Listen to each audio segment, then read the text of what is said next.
Ọkụ ọṅụ na olili dara oge otu onye omepụrụ onye ọdịlị Dr. Joaquin Oforjama merubere mmemme ekeresimesi n'etiti ya na ndị ụwa na-atụ n'ọnụ n'Ukunu Village Agụlụ.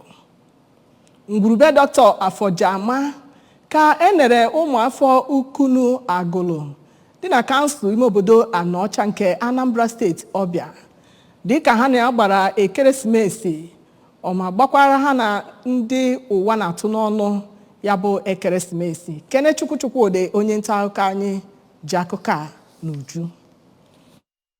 Ihe onyinye ahụ bụ nke ebidoro n'inyocha arụ ndị obodo Ukunu ndị bi na ya na ndị ụwa na-atụ n'ọnụ dịka enyere ha nyocha dị iche iche gbasara arụike ha, nke emechara nyekwa ha ndụmọdụ ihe gbasara arụike ha yana ọgwụ so ya. Dokinta Oforjama na okwu ya kwuru na iweta ihe nlite ahụ nyegara obodo ya bụ ihe na-amasị ya nke nnukwu, dịka ngalaba kọmpani o ji arụpụta ọrụ nke akpọrọ Big C Real Estate Company bụ nke megoro ọfụma n'ụzọ pụrụ iche, nke nyere ha obi iji weta ihe nlite ahụ nyegara obodo ya. Nwunye ya bụ Odoziakụ Angela Oforjama kọwara na ọ na-enye nnukwu obi aṅụrị inyere ndị gbara ya gburugburu enyemaka ma nyekwe ndị mmadụ ndụmọdụ ị na-enyere ibe ha aka ka o si na wee dị. Na oge okwu ya, onye bụ onye isi oche nke Ukunu Village Agụlụ bụ Maazị Okechukwu Agụnwa mere ka amata na onye ọbụla bụ ajadu nọ n'obodo ahụ bụ onye ebinyere akpa rice, ofu mba ji yana otu katọn noodles, nke o mechekwara nye ndị ntorobịa 30 n'obodo ahụ $1,000 iji wee kwado ahịa ha na-azụ. Maazị Agụnwa kenekwara Dọkịnta Oforjama na nnukwu ihe o mere obodo ahụ. Onye bụ eze ọdịnala na-achị obodo Agụlụ bụ Igwe Innocent obodo Akọ bụ onye kwupụtara obi aṅụrị ya na ihe mmepụta nlite ahụ ma kpekwa ekpere ka Chukwu na-agọzi onye wetere maka ya na-agakwa n'iru. Maazị Emeka Ejidike nke Big C Company bụ onye kwuru okwu nyegara kọmpani ahụ dịka ha si agba mbọ n'ihe gbasara nrụpụta ụlọ na mba Lagos, nwekwe ngalaba ndị ọzọ dị na Abuja yana Port Harcourt, nke ha na-agba mbọ ịlụpụta ezi n'obodo Ukunu dịka kọmpani ahụ na-eme ihe pụrụ iche mgbe niile. Ndị litere elele dị iche iche na oge mmemme ahụ, ndị gụnyere Maazị Norbert Mmụọ Ibunam, Odoziakụ Esther Ikegbu, Odoziakụ Grace Ume yana Odoziakụ Ebele Mmụọ Azụka kwupụtara obi aṅụrị ha ma kenekwe Chukwu na ihe o ji Dọkịnta Oforjama wee na-arụ na ndụ ha. Onye na-anọchite anya Anambra Central na ụlọ omebe iwu Sineti Iyom Uche Ekwunife, otu onye na-agụ egwu amara amara, Nigaro na ndị ọzọ bụ ndị bịara mmemme ahụ site na Ukunu Village Agụlụ.